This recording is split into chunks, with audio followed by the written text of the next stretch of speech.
Okay, what's good, everyone? It's Nigel here, Trinidad Empowerment Network. So I have to say this. I'm going to be brutally honest. What I saw in the media this week, today, was nothing short of insulting to the Afro-Trinidadian community. It was vile. It was outrageous. And it was an absolute slap in the face to the descendants of African slaves in Trinidad and Tobago.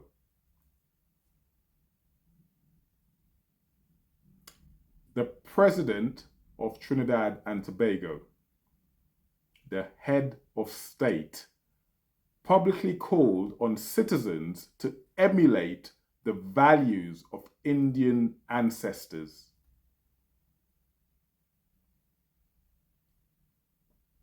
And while I absolutely support Indian Arrival Day and believe the Indo-Trinidadian community has made massive contributions to this nation, to only single out one group, and ignore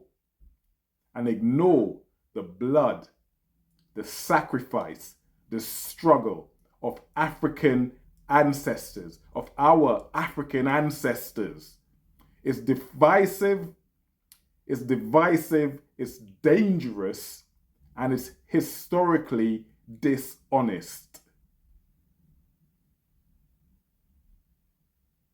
You may or may not tell, I am raging with anger on seeing this.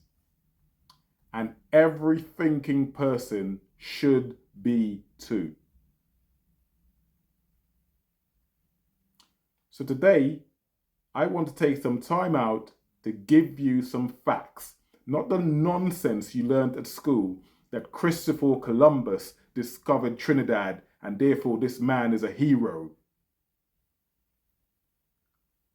The vile slave-owning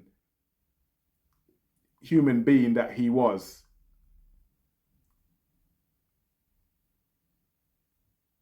We celebrated that. I've got no word to describe such a despicable human being that was celebrated, indoctrinated into our minds as kids.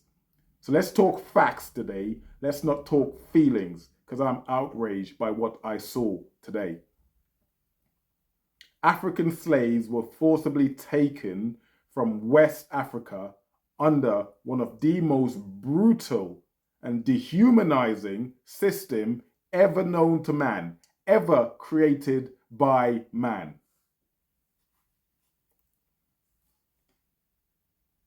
What I am talking about is the Transatlantic Slave Trade. Over 12 million Africans were captured, chained, and shipped across the ocean like cargo. Half of them didn't survive. These were not slaves, these were doctors, these were scientists, these were entrepreneurs, these were business owners. Shipped across the ocean as slaves. When slavery was finally abolished in the Caribbean, in Trinidad and Tobago in 1834, it wasn't immediate freedom for the slaves as you expected. The enslaved Africans were forced into what was commonly known as an apprenticeship period. See, the British couldn't just end the slave trade. They needed to bring the money in. So the slave trade went on, despite being ended in 1834, up until 1838. So the British could continue being paid. The masters, the slave masters, could continue being paid.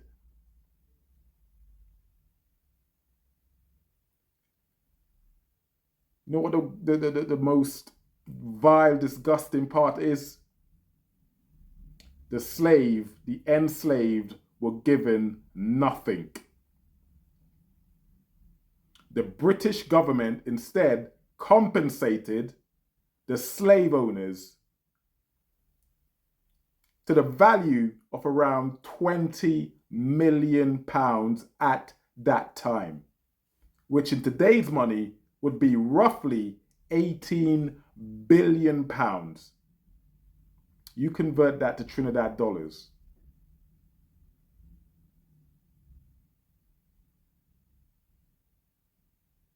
So the people, the enslaved, who were whipped, raped, dehumanized, and worked to death, got nothing. But their enslavers, they got rich. Or they got richer. So after the slave trade was ended in 1838, the British decided we needed to keep this thing going. So let's head over to colonial India. This is what happened after 1838. You couldn't just end that trade. The trade could not just be ended. It was worth too much to the British economy.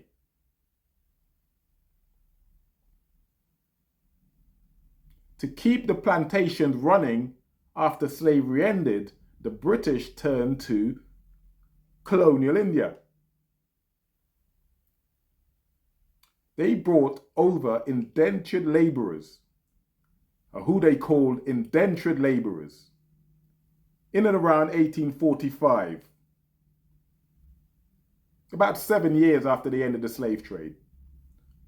They called it a contract system, but really, it was colonial labor extraction under a new name.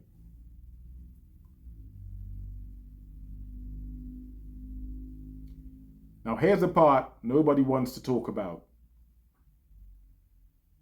The British strategically separated the new Indian arrivals from the former African slaves. This was by design. This was deliberate.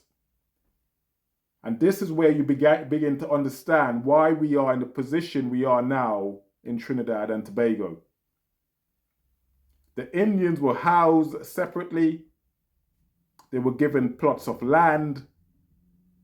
They were paid, even if it was minimal, they were paid and were made to feel they were somehow above the Africans. The Africans were left with nothing but broken families, trauma, and zero economic base. Now, this is a history that you should have been learning at school. Instead, they taught us about Christopher Columbus. The great Christopher Columbus, my backside. This is where the racial divide in Trinidad was engineered. This is where it began. And this is what we're seeing now today with this outrageous statement. This outrageous statement by this individual. Now let's be honest. Let's be honest. Who wants to associate with the losing side? The Africans were seen as the defeated, the poor, the lowest caste in a racist colonial hierarchy.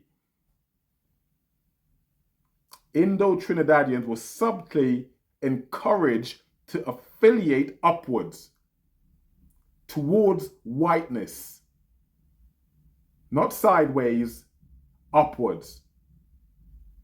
Not downwards with the Afro-Trinidadians, upwards. And of course, naturally, who wants to affiliate downwards or sideways? They affiliated themselves with the British, with whiteness. And of course, the British loved it. Because a divided people would never revolt. Divide and conquer. It worked every time. Divide and conquer.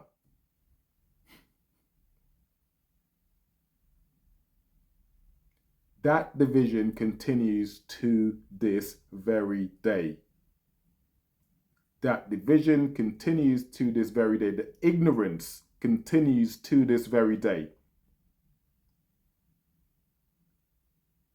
So when the president tells the nation to only emulate the Indian ancestors without once mentioning the African who endured generations of slavery,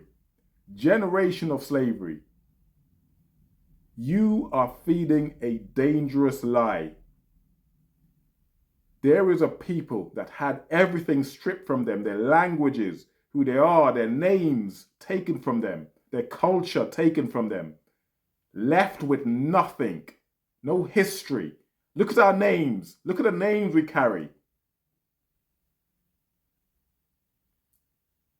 A lie that says some ancestors matter more than others is what's being perpetuated today in Trinidad. This is insane to me. You should be outraged by what this person has said. So let me ask you this.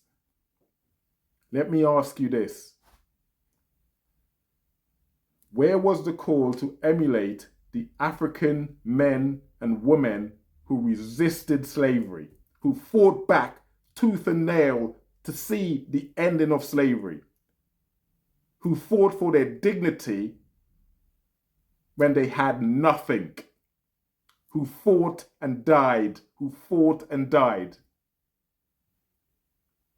Who's honoring them? Who's emulating them? Because that's something I would like to emulate. Where's the praise for those who survived 400 years of brutality without compensation and still managed to build culture, faith, family, entire communities out of ashes?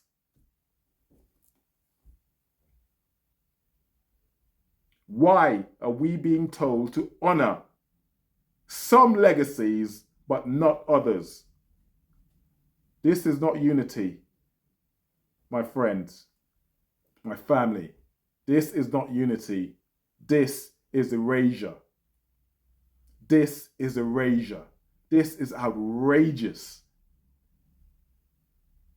This is outrageous, and I cannot.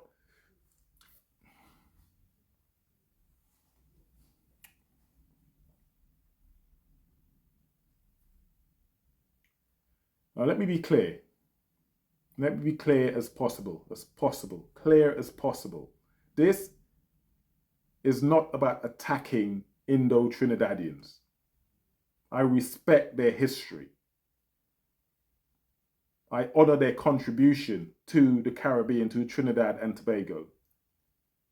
But if we are building a nation, we must equally honor every group that built it. We must equally honor every group that built it.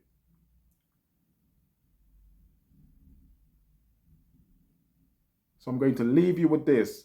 Here is what needs to happen. Here is what needs to happen. Emancipation Day must be treated with equal national importance as Indian Arrival Day. No tokenism. No more tokenism. Equality. The president must issue a public message. The president must issue a public message next Emancipation Day, calling on all citizens to emulate the resilience, the strength, and the sacrifice of African ancestors.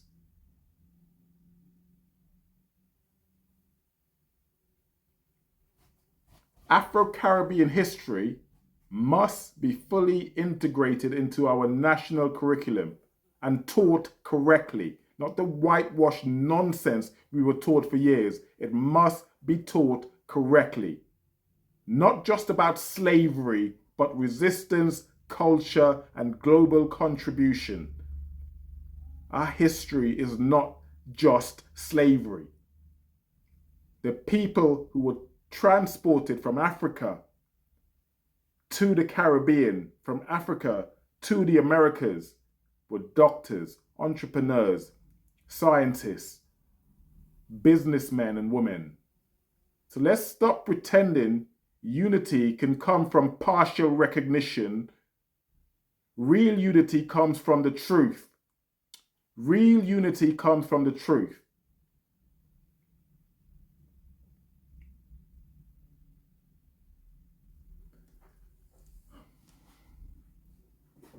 In closing, I want to say this. We are not asking for more than anyone else, despite the fact that we are owed more than anyone else. All we are asking for is equal respect. What was said by the president is disrespectful, and you should be outraged by it. Trinidad and Tobago is not built by one group. It was not built by one group. It was built on the backs of Africans, with Indian endurance, with Chinese labor, and with indigenous land. Let's not forget the indigenous people who were there before even we arrived. Every one of those stories deserve to be told. What was said is outrageous. What this person said is outrageous. If we truly want a stronger, a more unified country, then let's honor all of our ancestors, not just the ones it's politically convenient to praise, not just the ones that look like you.